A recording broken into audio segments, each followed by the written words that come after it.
ভারতের বিখ্যাত নির্মাতা অনুরাগ কাশ্যপ যখন কোনো বাংলাদেশি সিনেমা দেখে রিভিউতে লেখেন গল্পটা এতটাই মানবিক যে মনে হয় আমাদের নিজেদেরই পাশের গ্রাম, তখন বুঝতে হবে সিনেমাটিতে বিশেষ কিছু আছে। হ্যাঁ, বাংলাদেশের স্বাধীন চলচ্চিত্রের ঝুলিতে যুক্ত হলো এক দারুণ অর্জন। কি সেই সিনেমা, আর কেনই বা অনুরাগ কাশ্যপ এর সঙ্গে যুক্ত হলেন, চলুন জেনে নেওয়া যাক।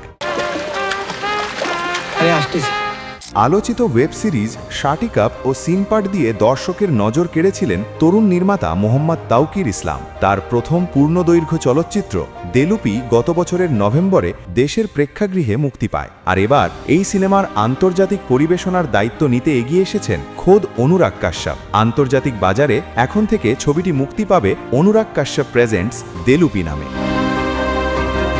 কিন্তু কিভাবে শুরু হলো এই পথচলা? সম্প্রতি চলচ্চিত্র প্রেমীদের জনপ্রিয় প্ল্যাটফর্ম লেটারবক্সে দেলুপি দেখে নিজের মুগ্ধতার কথা প্রকাশ করেন অনুরাগ কাশ্যপ। তিনি লেখেন, ক্ষমতার রাজনীতি কিভাবে একদম প্রান্তিক বা ক্ষুদ্র স্তরেও কাজ করে সেটাই দেখা যায় দেলুপি গ্রামের গল্পে। 2024 সালের বন্যায় দেশের বাকি অংশ থেকে বিচ্ছিন্ন রয়ে পড়া একটা গ্রামের গল্প এটি। এই রিভিউ প্রকাশের পর পরিচালক তাওকির ইসলাম নিশ্চিত করেন যে অনুরাগ কাশ্যপ ছবিটির গল্প বলার ধরন, নির্মাণশৈলী এবং ভিজুয়াল ভাষা দেখে মুগ্ধ হয়ে নিজেই এর সঙ্গে যুক্ত হওয়ার সিদ্ধান্ত নিয়েছেন।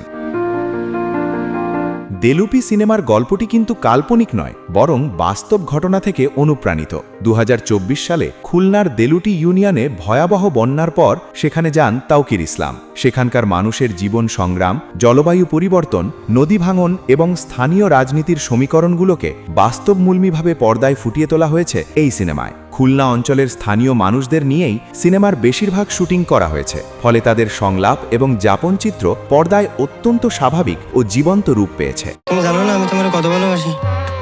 এরই মধ্যে উইকেটিয়া আন্তর্জাতিক চলচ্চিত্র উৎসবের ব্রাইট ফিউচার বিভাগে প্রদর্শিত হয়ে প্রশংসা কুড়িয়েছে দেলুপি। চলচ্চিত্র সংশ্লিষ্ট ব্যক্তিরা মনে করছেন অনুরাগ কাশ্যপের মতো আন্তর্জাতিক ব্যক্তিত্বের সম্পৃক্ততা বিশ্বজুড়ে সিনেমাটির পরিবেশনা ও বড় বড় উৎসবে পৌঁছানোর পথ আরও সহজ করবে। আমাদের নিজস্ব গল্পগুলো যখন এভাবে বৈশ্বিক মঞ্চে নিজেদের জায়গা করে নেয়, তা সত্যিই অনুপ্রেরণাদায়ক। বাংলাদেশের সিনেমার এই বড় অর্জন নিয়ে আপনার ভাবনা কি? আমাদের কমেন্ট করে জানান। ভিডিওটি ভালো লাগলে লাইক ও শেয়ার করতে ভুলবেন না। ধন্যবাদ।